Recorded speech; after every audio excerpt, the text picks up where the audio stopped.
بسم الله الرحمن الرحيم.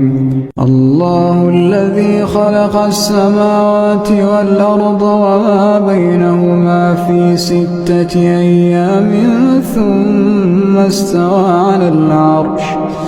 ما يكون من دونه من ولي ولا شفيع أفلا تتذكرون. يدبر الأمر من السماء إلى الأرض ثم يعرج إليه في يوم كان مقداره 1000 سنة مما تعدون. ذلك عالم الغيب والشهادة العزيز الرحيم.